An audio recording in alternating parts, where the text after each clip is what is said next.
What I'm about to tell you, you're probably gonna be like, "What?" But listen, it's the truth. It's sad, but you are probably brainwashed and you don't even realize it. I'm dead serious. You might think I'm joking. You might be like, "I'm not brainwashed," but I'll probably say like about 80% of the people are brainwashed and they don't even realize it. And you know why they brainwashed? Okay, because see, most people don't realize who we are as people. We really have a superpower. And because we don't know how to use this superpower, the people who do know how to use the superpower, they're using it to control our minds. Okay, maybe mind control is a better word than brainwashed. I don't know. They mean the same thing. So you brainwashed, you mind control. I'm sorry, I ain't laughing at you, but the problem is you have to understand who you are, and you have to understand how they brainwash you and how you can reprogram your own mind so that you don't have to be brainwashed anymore. But it's not your fault that you're brainwashed. They're really conniving. They're really smart. They have resources, and they brainwash us. And what I have determined was, like, I've been doing studying this for a long time. What I realized is that the people, if you're a person who like watch the news regularly, you are probably one of the people that's brainwashed. Sorry, I don't mean to sound funny, but they use news media to brainwash you. They call it propaganda, but what it is actually brainwashing. They brainwash you into thinking and behaving and acting a certain way. And I'm gonna give you plenty of examples so you can understand what it is that I'm talking about.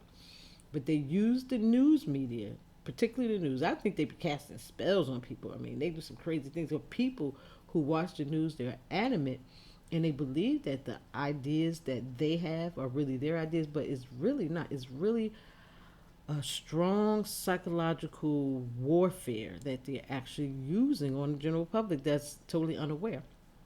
So let me just explain to you what your superpower is, and I'm sure you probably heard it before. It's called your subconscious mind. People don't understand the power of the subconscious mind, but the subconscious mind is extremely powerful. We all have it, and we all have access to it, and we all have access to this superpower because it's a superpower. You can do whatever it is that you have planted into that subconscious mind as long as you have emotionally charged and believe about it. You can really do anything, and that's what people who are controlling this world, they know this, and so they are using your subconscious mind to they're programming your subconscious mind to do the things that they want you to do. Hold on a second, I'm gonna turn this phone off. I forgot to turn it off. Hold on. But let me just say this. Right now, today is what's today? June 6, 2020. 6/6/2020. And right now, just a couple of days ago, or maybe like a week ago, we were in the midst of everything on TV for the past 2 months was about COVID 19. COVID 19, COVID 19, COVID 19. Everything was COVID 19. Then George Floyd was killed by a police officer. And then everything switched to protesting and riots. Right now, if I was to turn on the television, I'm sure they would be talking about protesting and riots because, oh, I lost the earring. But that's how they program you by these things. And let me explain to you about the COVID 19 and how they use that as a psychological warfare to program your mind to think and behave certain ways that's really outside of if you were to actually not be programmed, you would think and not just automatically behave a certain way. Now, when they first told us about COVID 19, they told us that someone was in a fruit market, fresh fruits and vegetable markets out in China, and somehow a bat was there, and a COVID virus jumped out of the bat and into a person. Now, they told us that this is scientifically proven, and then they parade in front of us scientists. Now, we don't know for sure if these people are scientists. They may be not, but that really isn't important. A lot of times they're just actors. They may play several roles on television, but they tell you that this is what a scientist said. And so, because you have been programmed or brainwashed into believing that scientists know exactly everything, and when they say it, it's called bringing in an expert witness, and then they convince you that a bat somehow had a virus that jumped out of them and landed into a person. Now, generally, if we're thinking without the aid of someone providing us with information, we generally would think logically. And we would think, now how exactly did a bat inside of a fruit market have a virus that jumped out of it and landed into a human? And then we would start to ask questions and do some research on our own to find out, is that even possible? Now, I don't know if it's possible or not. I haven't done research, but what I'm saying is those are the questions that we should ask ourselves instead of just blindly accepting information that is told to us on television or by news programs. Because what happens when someone tells you this is it brings up emotions. Now they're saying that there's a virus that can kill millions of Americans. This is what they told us. Millions of people can die. I think Bill Gates said 65 million people could die with this COVID 19. Now, 100,000 people supposedly died, but we have to take in all the information that they have provided us.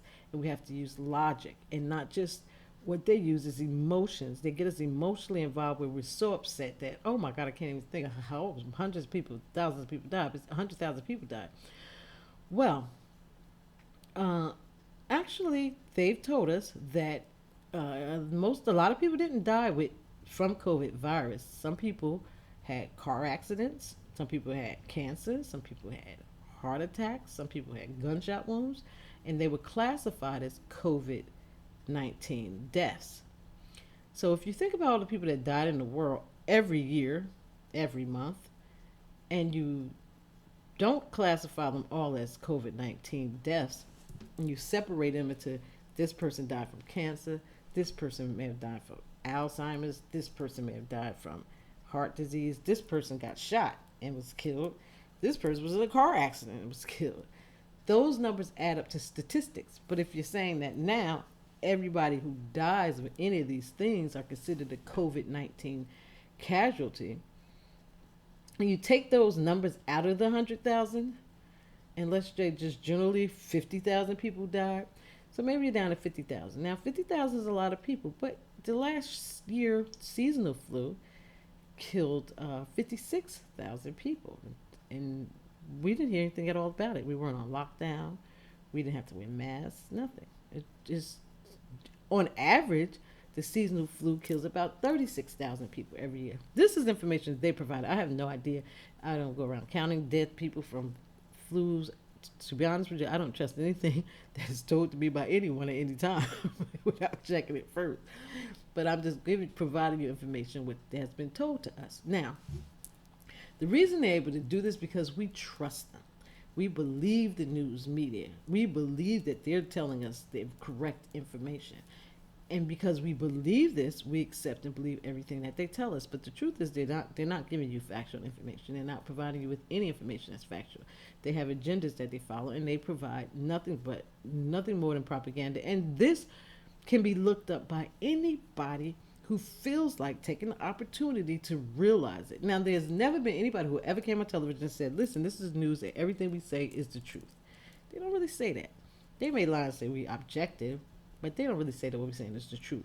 They're not objective either. Anybody who watches 5 minutes of any of these cable network news shows that run 24 hours know that they're not objective in any typical way at all. They either have opinions on one way or they have opinions on the other way. That's it. And it's usually politically driven. No information that they provide is not politically driven. So there's not objective at all. There's no more objectivity in journalism at all on television and in most newspapers. They're slanted, and the people who work there, they may want to be journalists and they may want to be objective, but if they want to continue to work there, they can't be objective. If this particular news channel say that we're going to sit all day and focus on Donald Trump, and we're going to focus on Donald Trump, and we're going to be negative towards him in every conceivable way. And if this station over here say, well, we're going to focus on Donald Trump, but we're going to be positive in every kind of way, that's not objective at all. There's no objectivity in journalism at all. What it is set up to do is to keep you glued to the television set, and to that's for rating purpose and profits, and to propagandize and make you think and act and behave the way they want you to think, act, and behave. I'm going to give you a prime example of how they use your subconscious mind, how they studied you and know everything about you, and they know how to make you behave. Let's use these. Let's look at the George Floyd protests slash riots that have been happening over the past few days, or 10 days, I think now. Now, George Floyd died. They started protests. Now, I don't know if these are natural protests. Now, I do know a lot of people become involved and they don't really know what they're getting involved in. So, while these people are out protesting, there's other groups of people who want to accomplish agendas.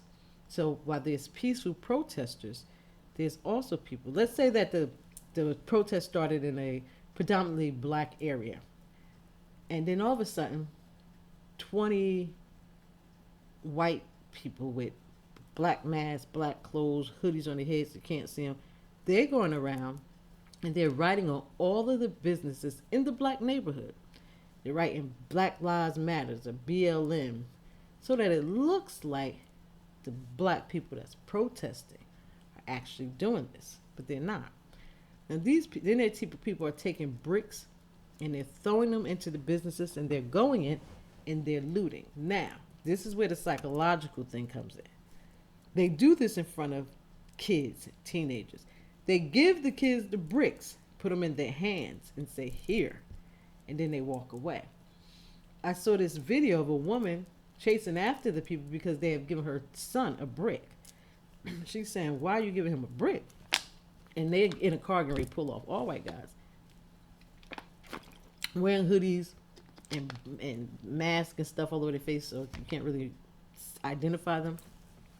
But they're destroying the black neighborhood. And then the young black kids, because they're psychologically profiled, they take it, they jump in and say, oh, they broke into the Nike store. I want some Jordans. And they run in and they steal too. And then they loot. And it's their neighborhood that they have to learn. These people who came in who started this, they're gone and they're on about their business. They don't live there. They just started it. And then they had them going into every single city. Now you would say, well, why would people do that? They actually paid them. They paid them $15 an hour and they got bonuses for doing really crazy stuff. The crazier they became, the more money they received. It's funded by a guy named George Soros, who funds a lot of protests and riots, because the whole thing that they want to do with the mind control thing is they want to cause division among the races. They want to always maintain that black people and white people stay at odds with each other, because if people unite, they can overthrow the people that's brainwashing them. But they won't do it because they're constantly bombarded with being divided, with division. Now, the main reason what I want to talk to you about is taking back your mind, learning how to use your subconscious mind so that you don't fall for the okie doke of this world. And there's a whole lot of okie doke going on. But if you learn how to master your superpower, which is your subconscious mind, you won't fall for the okie doke. You won't fall for it at all. You would spot it, you would see it, and you would recognize it. And you would not be able to be brainwashed by anybody. If somebody's going to brainwash you, why don't you be the one to brainwash yourself? So listen, follow my channel. My name is Miss Subconscious. And just like the video, share it with your friends, subscribe, hit the subscribe button, and hit the notification button so when I post videos, you'll know about it. But share the message, because we got to start taking our mind back. We got to stop being brainwashed and manipulated by people who don't have our best interests at heart. It's time that we start taking over our own lives and our own mind and have our best. We will always have our best interests at heart. So until next time, I'll talk to you soon. I miss Subconscious, and we're gonna take back our minds, right? Right.